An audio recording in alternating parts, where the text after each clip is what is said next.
हम बात करते हैं आपको ट्रेडिशनल फॉर्मूला और अभी के जो फॉर्मूले उसके बीच में क्या अंतर है। ठीक है, तो सिंपल से देखिए, आपके सामने एक डेटा है, ठीक है, और मान लीजिए कि जो डेटा है इसमें ये हमारे सेल्स पर्सन है। अब मुझे बोला गया कि सेल्स पर्सन के हिसाब से टोटल जो है यहाँ पे मान लीजिए अमाउंट चेंज कर देता हूँ, ये टोटल अमाउंट का यहाँ पे शो कर, टोटल अमाउंट मुझे बताओ। तो इसके लिए सबसे बेसिक क्या है, सबसे आसान कि हम पिवट लगाते हैं। ठीक है, पिवट में गए, हम यहाँ पे अपना सेल्स रिप्रेजेंटेटिव को रो में रखेंगे और अमाउंट को कॉलम में रखेंगे। हो गया, आ गया। बट पिवट के साथ कुछ प्रॉब्लम्स है। पहले ये डायनेमिक चेंज नहीं होती है, जैसे मैं अगर डेटा में कुछ चेंज करूं तो नीड टू रिफ्रेश, मुझे रिफ्रेश करना पड़ता है, पहली प्रॉब्लम। दूसरी प्रॉब्लम की जो अपनी चाहे बहुत सारे कैलकुलेशंस करनी हो इस पे, तो वो कैलकुलेशंस में लिमिटेशंस है। सो हमने पिवट का प्लान ड्रॉप कर दिया। तो दूसरा प्लान क्या है, तो मैंने पूरा सेल्स रिप्रेजेंटेटिव को कॉपी किया, किसी अलग सीट पे पेस्ट किया। ठीक है, पेस्ट करने के बाद हम डेवलप यहाँ पे गए डेटा में, और यहां हमने कर दिया यहां से रिमूव डुप्लीकेट। ठीक है, ये डुप्लीकेट क्या हो गया, रिमूव हो गया, मतलब कि जो ए लिस्ट है वो लिस्ट आ। फिर इसके ऊपर मुझे अमाउंट चाहिए, तो हमने क्या किया, हमने यहाँ पे सम का फॉर्मूला, सम इफ का फॉर्मूला लगाया। सम इफ का फॉर्मूला लगाने के बाद हम चले गए रेंज को सिलेक्ट किए, जो कि हमारा ये है सेल्स रिप्रेजेंटेटिव, कॉमा क्राइटेरिया क्या है, क्राइटेरिया ए रहा, और इसको हमने वापस अमाउंट को सिलेक्ट कर लिया, तो क्या आ गया। अब इसको नीचे रिजेक्ट कर, ठीक है। अब इस पे हम अपना मर्जी से जो कैलकुलेशन करना चाहे आसानी से कर सकते हैं। ठीक है, इसमें जो भी अंदर कुछ कैलकुलेशन करना हो, कुछ ऐसा चीजें चाहिए, हम आसानी से कर सकते हैं। लेकिन प्रॉब्लम है कि जैसे यहाँ पे कोई नया, जैसे मान लीजिए मैं यहाँ पे रॉकी एक बंदा ऐड कर, रॉकी ऐड कर दिया, अब यहाँ रॉकी नहीं आया, नहीं आया ना, अब मुझे मैनुअली यहाँ पे रॉकी लिखना पड़ेगा, फिर उसको यहाँ नीचे ड्रैग करना पड़ेगा, तब आएगा। ये गलत हो गया। तो इससे थोड़ा सा आगे बढ़, तो इससे आगे बढ़ने के बाद हमारे पास एक फॉर्मूला आता है, वो आता है यूनिक। ठीक है, किसका आता है, यूनिक, या यूनिक का फॉर्मूला। यूनिक फॉर्मूला, अब इसे टेबल हमारा क्या है, सेल्स डेटा, सेल्स डेटा, और सेल्स डेटा के अंदर हम सिलेक्ट कर लेते हैं कौन सा है हमारा, सेल्स रिप्रेजेंटेटिव। ये क्या करता है, लिस्ट ऑफ नेम देता है। यूनिक फॉर्मूला का काम क्या होता है, अब देखिए इसे रिजल्ट दिया, डायनेमिकली रिजल्ट दिया। ठीक है, अब यहां पे मुझे सम इफ फॉर्मूला लगाना है, जो कि मैंने यहां लगाया हुआ, तो दोबारा से लगा दू सम इफ। सम इफ में हमारा रेंज जो है वो है सेल्स डेटा, और उसके अंदर हमने फील्ड्स चूज किया सेल्स रिप्रेजेंटेटिव, और यहां पे मैंने इसको चूज किया, और यहां पे मैंने सम रेंज में अगेन सेल्स डेटा, और इसमें अमाउंट को सिलेक्ट किया। ये मैं डेटा, अब इसको नीचे तक ड्रैग करना। लेकिन अगर कल के डेट में आप नेम बढ़ता है तो ए तो रिपीट बढ़ जाएगा, बट ए नहीं बढ़ पाएगा। जैसे यहाँ पे मान लीजिए रिका एक बंदा का नाम ऐड कर देता हूँ, यहाँ देखिए रिका आ गया, बट देखिए नीचे नहीं आया। अब इसके लिए बहुत सारे लोग इफ दैट डॉट लगाते हैं, हम क्या करते पता है, जस्ट इसके आगे एक हैश लगा।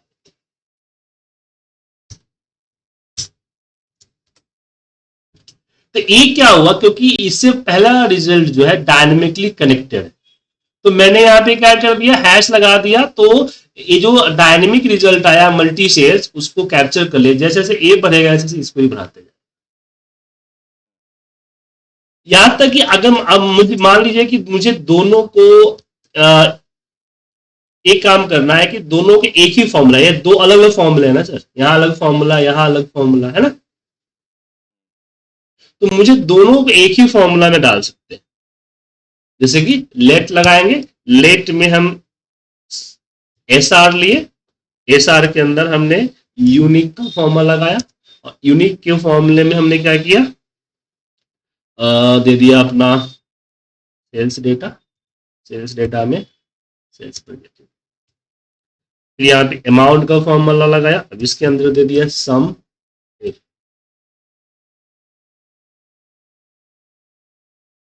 एक मिनट ब्रैकेट क्लोज करना था, नहीं किया, ऑल्ट एंटर प्रेस किया। अब यहाँ पे कॉमा अमाउंट कॉमा समेट, समेट और रेंज, रेंज हो जाएगा हमारा सेल्स डेटा के अंदर हमारा हो जाएगा सेल्स रिप्रेजेंटेटिव, किसको मैच करना है तो एसआर को करना है, और सेल्स डेटा सिलेक्ट मुझे अमाउंट करना है। अब रिजल्ट चाहिए मुझे, तो रिजल्ट के लिए एच स्टैक फॉर्मूला है,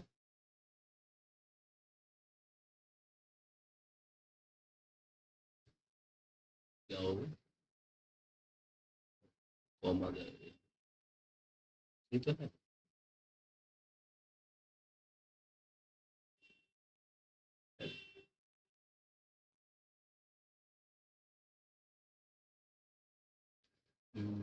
ये आ गया अमाउंट, यहाँ पे यूनिक पे गया, ये गया अमाउंट, अमाउंट ये हो गया समिट, समिट में एसआर को लिया, यहाँ पे स्क्वायर ब्रैकेट छोटा हुआ था। और अब देखिए एच स्टैक, और इसके अंदर हम एसआर को डालते हैं और अमाउंट को डालते हैं। हो गया सर, एक ही फॉर्मूला काम कर। हालांकि इसके लिए हमारे पास ऑलरेडी ग्रुप बाय का फॉर्मूला आ गया है, ग्रुप बाय लगा सकते हैं। ग्रुप बाय रो फील्ड क्या है, तो रो फील्ड हमने इस डेटा दे दिया, और यहाँ पे सेल्स रिप्रेजेंटेटिव नहीं, उसके बाद वैल्यू फील्ड, यहाँ पे वैल्यू फील्ड आ गया, वैल्यू फील्ड हो जाएगा हमारा सेल्स डेटा का अमाउंट, अमाउंट। लेकिन मैंने तरीका समझाया, ठीक है ना कि फ्रॉम, हाँ मैं वही समझा रहा हूँ आपको। ये हमारा तरीका होता है कहने का मतलब, ये तरीका होता है फॉर्मूले को ज्यादा डायनेमिकली सीखने का। और आपका जो करना था कि मेरे बहुत सारे कैलकुलेशंस है, राइट, तो आपको सीखना होगा खुद के कैलकुलेशंस कैसे किए जाए, ठीक है। जैसे एग्जांपल में मेरे पास प्रिंसिपल है, रेट है एंड टाइम। प्रिंसिपल का हमारा 50,000 है, 50,000 मान लीजिए प्रिंसिपल, रेट मान लीजिए हमारे पास 5% ईयरली है, और टाइम 3 साल का। मुझे अमाउंट निकालना है, ठीक है। अमाउंट निकालने के लिए सिस्टम के अंदर एफबीएस फॉर्मूला है, लगा सकते हैं, लेकिन क्या इसकी गारंटी है कि आपके हर काम के लिए फॉर्मूला अवेलेबल है क्या? क्योंकि एक्सेल के अंदर जो फॉर्मूले दिख रहे हैं ये सब तो लिमिटेड है ना सर, ऐसा थोड़ी है, ऐसा पॉसिबिलिटी है कि आपको जो भी चाहिए सबका फॉर्मूला मिल जाए। तो आपको आने चाहिए कि जो मैथमेटिकल इक्वेशन है उसको फॉर्मूला में कन्वर्ट करना। जैसे इसी की बात कर लेता हूं, तो इसका क्या है कि amount equal to principal multiply by 1 plus R. अब मैं सोचिए कि मैथ पढ़ा रहा हूं आपको, ठीक है ना सर। बोले सर आप तो बिहार से हैं, आपकी मैथ अच्छी है, आप मैथ पढ़ा रहे हैं, लेकिन मैं एग्जाम्पल बता रहा हूं, ठीक है।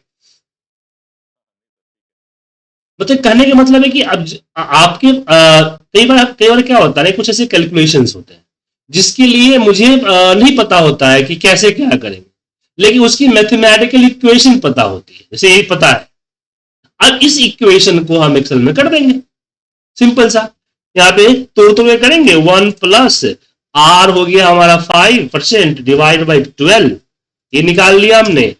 फिर हमने टाइम को मल्टीप्लाई किया 12 से, जो N12 है हमारा, मंथली है ना इसलिए, और हमने इसका पावर निकाल दिया और इसको आपस में मल्टीप्लाई कर दिया 50,000 से, ठीक है। आ गया रिजल्ट। अब सबको इकट्ठा मर्ज कर देता हूं, कॉपी पेस्ट किया, कॉपी किया, और यहाँ पे गए जहां C8 था, C8 की जगह पे ब्रैकेट में C8 का फॉर्मूला डाल दिए। फिर यहाँ पे गए और यहाँ से फॉर्मूला कॉपी किए, इसके अंदर D8 पे D8 का फॉर्मूला क्या हो गया, D8 के जगह पे D8 का फॉर्मूला पेस्ट कर। अब इन दोनों को डिलीट कर दीजिए, कोई फर्क नहीं पड़ने वाला है। अब इसको लीजिए और यहाँ से कॉपी और ये रहा पेस्ट, E8। अब इसको यहाँ से कट करके जहां रखना है रख दीजिए। तो कहने का मतलब है कि आपको मैथमेटिकल इक्वेशंस को अप्लाई करना आ गया तो आप कुछ भी कैलकुलेशन कर सकते हैं। क्या मैं इसी का फायदा उठाता था शुरुआत में, जब मैं जॉब करने के लिए गया तो बहुत सारे कैप रेट, फला रेट, कैलकुलेट करने के लिए मेरा मैनेजर मुझे बोलता था। मुझे समझ में नहीं आता था क्योंकि मैं तो बिहार से हिंदी मीडियम से पढ़ा हुआ था, उनकी इंग्लिश समझ में आती नहीं थी। तो मैं सिर्फ पेन पेपर लेकर देता था कि पेन पेपर पे इसका फॉर्मूला बताइए क्या। वो मुझे फॉर्मूला बता जाता था, मैं इसको इक्वेशन डाल देता था।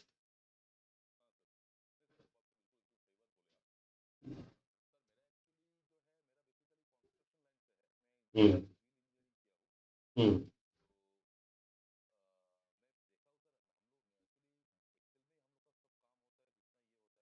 हम्म। हाँ मैं।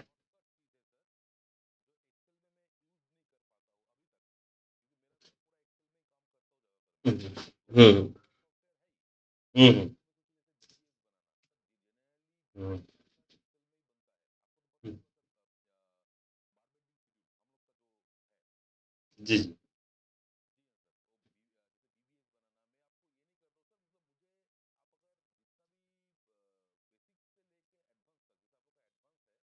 हम्म।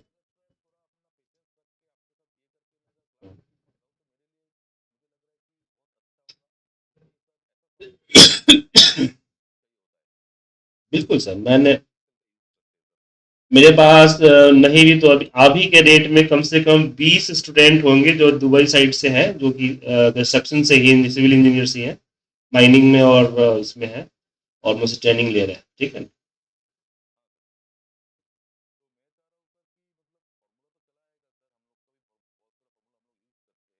हम्म।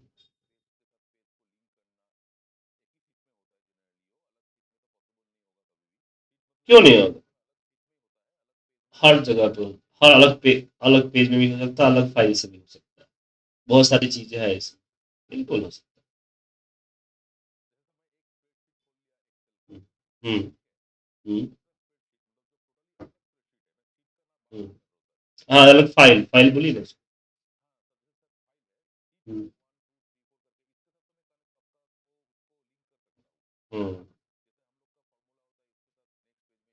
हम्म। हम्म। हम्म।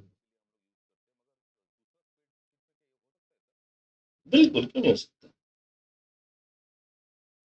अब डेटा लिंक करने की बात कर रहे हैं ना, कि भाई एक फाइल पे कुछ चेंज करो, दूसरे फाइल ऑटोमेटिक अपडेट हो जाए, ये बोल रहे हैं आप। हम्म। हम्म। हम्म।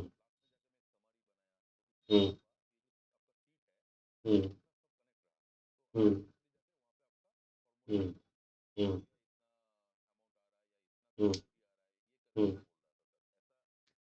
क्यों नहीं हो सकता, देखिए। अभी बताता हूँ आपको, एक एग्जाम्पल देता हूँ, देखिए।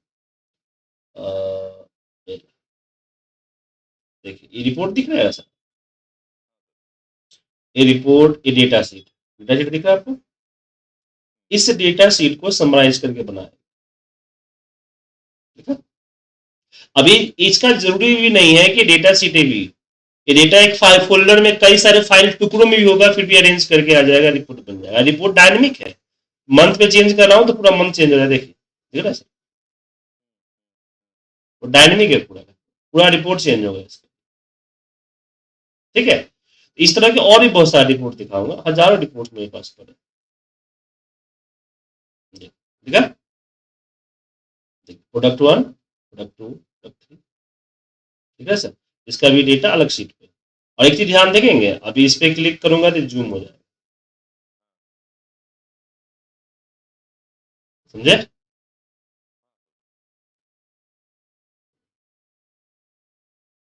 इस तरह के रिपोर्ट्स बनाएंगे हम, ठीक है। तो हम एक बार कोर्स समझा देता हूँ, ठीक है। तो मैं सबसे पहले अपना सिलेबस जो है वो आपको भेज देता हूँ सर। आपने सिलेबस मैंने आपको भेजा नहीं है, थोड़ी सी तबीयत ठीक नहीं चल रही थी, बुखार 2 दिन से हो रहा था, इसलिए आज सुबह से मैं सिस्टम पे, आज आप ही के लिए सिस्टम पे आया हूँ।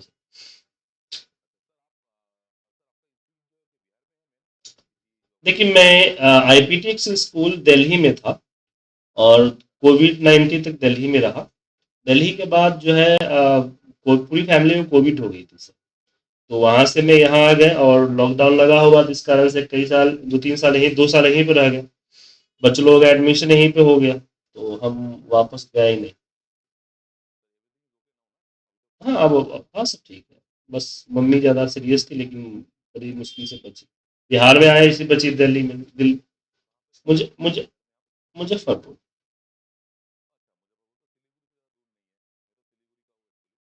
अच्छा अच्छा, सिलीगुड़ी के तो आप मुजफ्फरपुर होते ही आते होंगे। गुवाहाटी में 36 माइल्स में मेरा साला रहता है। कोई 36 माइल है ना, कोई जगह का नाम है ना, 36 माइल्स।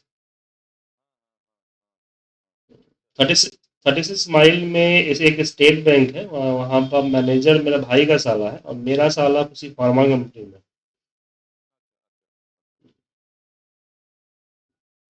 तो मैं आपको समझाता हूँ, मैंने अभी आपको एक पीडीएफ फाइल भेजी है, ठीक है।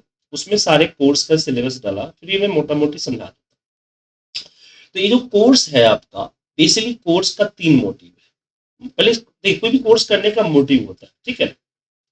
तो सबसे पहला मोटिव ये है कि आप एडवांस एक्सेल पे मास्टरी हासिल करें। एडवांस एक्सेल की जो फॉर्मूलेज है, जो ये मैं बताया कि बड़ी सिंपली तरीके से मैंने आपको समझा दी, राइट। कोई पहले से कोई स्क्रिप्ट डिजाइन किया हुआ नहीं था, रैंडम डेटा उठाया, रैंडम चीजें बता दी, ठीक है ना।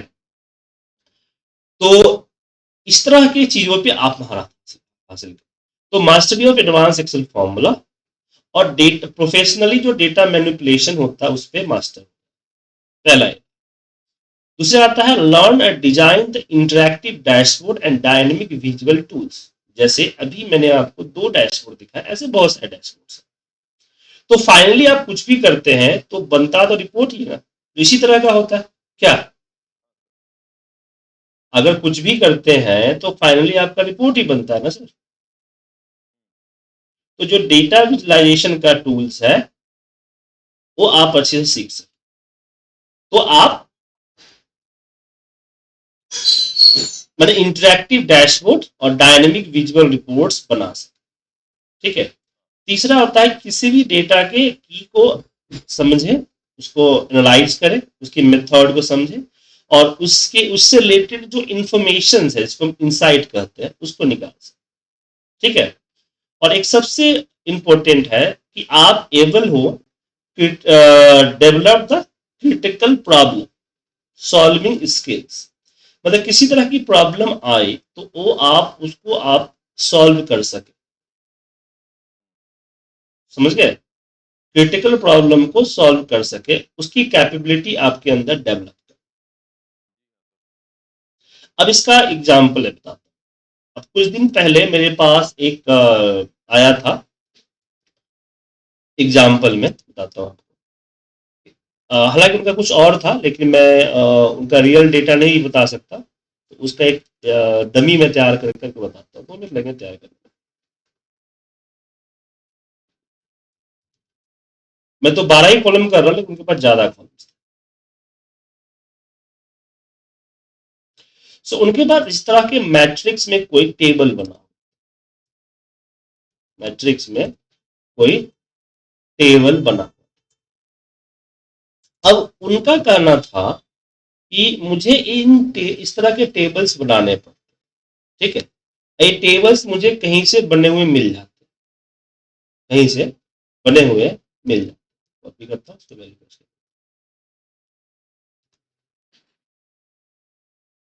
उनका कहना है कि सर मुझे हर, क्योंकि हर कॉलम के बाद एक ब्लैंक कॉलम इंसर्ट करना होता है, उसका टाइटल देना होता है, और नंबर्स को एक 7 नंबर 70 मान लीजिए कि उससे डिवाइड करना, फिर इसको नीचे ड्रैग करना, फिर इसको परसेंटेज में अप्लाई करना, फिर अगेन इसी प्रोसीजर को दोहराना होता है। अब बोल रहे कि सर मेरे पास ऐसे कभी कभी तो 200, कभी कभी 400, 300, कभी 90 कॉलम्स आते हैं। अब सबके आगे इस तरह के मैनुअल करना काफी प्रॉब्लम क्रिएट होता है सर। कुछ खास काम नहीं है, कोई बड़ा ये नहीं है कि बहुत ज्यादा कुछ करना पड़ता है, सिंपल सा काम, लेकिन इतना बार रिपीट करना पड़ता है कि उनको प्रॉब्लम होता है। और वो जोर कर रहे थे कि सर आप मुझे वीवीए प्रोग्रामिंग का कोई टूल्स बना दीजिए, मैं बटन क्लिक करूं अपने आप बन जाए। तो मैं तो बना दूंगा, पहले आप बताइए कि आप एक्सेल कैसे ओपन करते हैं। तो बोल रहे कि सर मैं इंटरनेट खोलता हूँ, तो ब्राउजर खोलता हूँ, उसमें जाके उसका माइक्रोसॉफ्ट 360 खोल के एक्सेल खोल लेता हूँ। मैं बोला आप यूज कर रहे हैं एक्सेल एक्सेल वेब वर्जन, और वीवीए प्रोग्रामिंग वेब वर्जन में काम करता नहीं। और मेरी एक प्रॉब्लम है कि मैं आपको सॉल्यूशन नहीं दूंगा, मैं आपका काम, अगर कुछ आपकी प्रॉब्लम आई तो आप मुझे प्रॉब्लम पे काम नहीं करूंगा मैं आपका। ऐसे होता है कि आपने एक फाइल भेजा मुझे और मैं उसको ठीक करके आपको दे दी, ये मैं नहीं करता। मैं आपसे करवाता हूं, आपको उसको ठीक करने का तरीका सिखाता हूं, ताकि नेक्स्ट टाइम जब आपके पास प्रॉब्लम आए तो आप खुद ठीक कर सके, मुझे ना कॉल करें। बात समझे सर? क्योंकि मैं टीचर हूं, मेरा मेरा मोटो होता है आपको प्रॉब्लम सॉल्व करने के लिए एलिजिबल बनाना, न कि कोई कंसल्टेंट जो आपकी प्रॉब्लम सॉल्व करो और पर प्रॉब्लम आपसे फीस लो। तो इस प्रॉब्लम को सॉल्यूशंस के लिए सिंपल बोला, आप सॉर्टिंग यूज करते हैं तो हाँ बस यूज कर लीजिए। कैसे? तो हमने बोला कि एक दो इस तरह से ऊपर में लिख दीजिए, लिख दिए, इसी को कॉपी करके यहाँ रिपीट कर दीजिए। जो हेडिंग डालना चाहते हैं वो हेडिंग डाल दीजिए, जैसे परसेंटेज का हेडिंग डाल दिया मैंने, और फिर पूरे को सिलेक्ट कर लीजिए। आपके शॉर्ट के अंदर होता है यहाँ पे शॉर्ट के अंदर, कस्टम शॉर्ट के अंदर ऑप्शंस में लेफ्ट टू राइट होता है, इसमें रो नंबर 1 के अकॉर्डिंग शॉर्ट। तो आपका आधा प्रॉब्लम तो सॉल्व हो गया, इसे ऊपर वाले डिलीट कर दीजिए। अब दूसरा प्रॉब्लम ये आता है कि इसमें मुझे सबको टाइप करना, तो मेरा ठीक है, कोई दिक्कत नहीं, आप पूरे एरिया को सिलेक्ट कर लीजिए, और फिल्टर के बगल में फाइनेंस सेलेक्ट होता है, उसमें गो टू स्पेस, इसमें ब्लैंक को सिलेक्ट और इक्वल प्रेस कीजिए, इसको डिवाइड बाय 70 कीजिए, और कंट्रोल एंटर मत मारिए, कंट्रोल एंटर। हो गया सर? हो गया।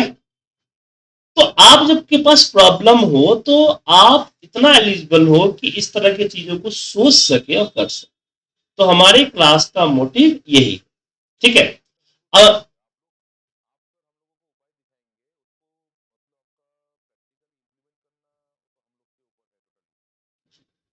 अब इसमें आप बताता हूं, सबसे पहले होम टाइम के मेन यूजेस कमांडेड और सारे बात सब पे डिस्कस करेंगे। पिवट टेबल में आपको पूरा एडवांस लेवल में सिखाएंगे, इसमें पावर पिवट टेबल भी इंक्लूड होगा। देन पिवट डैशबोर्ड, जो मैंने आपको बताया, इस तरह के पिवट डैशबोर्ड्स भी इसमें कवर होंगे। देन आएगा charts, dynamic charts, page setup, और 300 to 500 आपको फॉर्मूला, और सारे न्यू फॉर्मूले जो है वो भी इसके अंदर कवर होंगे, ठीक है। जैसे कि वी स्टैक, एच स्टैक मैंने बताया ना, जिसमें आपको मैंने लेट, वो सारे फॉर्मूले यहाँ पे कवर हो, ग्रुप बाय, पिवट बाय, सारे कवर हो, सारे फॉर्मूले कवर होंगे, यहाँ पे मैंने मेंशन किया, ठीक है। उसके बाद इसमें हम आपको डेटा इंपोर्ट करना, external data tools, power query, dashboard design, data analysis, सारे टूल्स कवर करें। अब इसकी हम इसमें हम बात करते हैं कि इसमें टाइमिंग क्या लगेगा। देखिए, इस कोर्स बेसिकली 2 फेस में, एक तो आपका एक्सेल के सारे टूल्स हो गए, एक्सेल के सारे फीचर्स, ठीक है, और दूसरा आता है यहाँ पे डैशबोर्ड्स, ठीक है। तो इसमें आपको 25 डैशबोर्ड होता है, ठीक है। 25 डैशबोर्ड जो है ये आपका थोड़ा सा टाइम लेगा। 25 डैशबोर्ड मैं बनाऊंगा, 25 डैशबोर्ड मैं आपसे बनवाऊंगा, तो टोटल 50 डैशबोर्ड इसमें कवर। इस तरह के जो रिपोर्ट आपने देख रहे हैं ना, जो दिखाया मैंने, ऐसे 50 रिपोर्ट्स हम आपसे बनवाए, अलग अलग सेक्टर के, जरूरी नहीं कि सिर्फ कंस्ट्रक्शन से, अलग सेक्टर्स, अलग अलग डेटा, ताकि हर डेटा के ऊपर आपकी पकड़ हो। क्योंकि मेरे लिए डेटा सिर्फ एक ही रो एंड कॉलम, उसके अंदर लिखे गए जो वर्ड अलग अलग हो सकते हैं, लेकिन डेटा डेटा होता है, स्प्रेडशीट। ठीक है, तो कवर होगा। उसके बाद एक्सेल के सारे फीचर, इसको कवर करने में टोटल टोटल जो टाइमिंग लगेगा वो आपको लगेगा तकरीबन 45 to 50 आवर्स। ठीक है ना, ये आवर्स में। अब आप सैटरडे संडे क्लास ज्वाइन, तो सैटरडे संडे में माने एक वीक में आपको जो है तकरीबन 3 क्लासेस जो है मिलेगी। 15 वीक 3 घंटे क्लासेस मिलेगी। नहीं, वीकेंड में खास ड्यूरेशन कम जाता है, वीकेंड में आपका 40 to 45 आवर्स। इसके पीछे रीजन होता है ना, लंबी क्लास चलती है तो काफी टॉपिक कवर हो जाता है एक ही साथ। तो आपको 40 से 45 जो है कवर होता है, तो करीब मान के चलिए ना आपको कि 3 से 4 महीने लगेंगे, 4 महीने प्लस लगेंगे कोर्स को। 3 से 4 महीने ड्यूरेशन लगेगा। हाँ, वीकेंड में। वीकेंड और वीकडे में कोई अंतर नहीं होता है। वीकेंड में आपको 3 घंटे की क्लास मिलती है, वीकेंड में आपको 5 घंटे 4 घंटे की क्लास मिलती है। मंडे टू फ्राइडे क्लासेस की टाइमिंग होती है 45 मिनट, और इसका सैटरडे संडे क्लासेस की होती है 1.5 घंटा। अब ड्यूरेशन कम क्यों होता है? इसलिए होता है कि सारे वर्किंग प्रोफेशनल्स, अगर मान लीजिए कि मैंने आपको 3 घंटा पढ़ा दी, तो आपको 3 घंटे की प्रैक्टिस करने के लिए कम से कम 5 घंटे का टाइम चाहिए। तो इतना आपके पास टाइम होता नहीं है सर, इसलिए हम ड्यूरेशन थोड़ा बढ़ा देते हैं और क्लास छोटा कर। हालांकि इससे नुकसान मेरा ही होता है, लेकिन क्या करें। हम्म,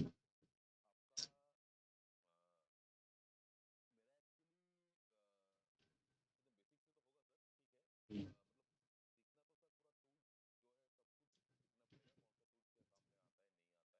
हम्म, हम्म, हम्म,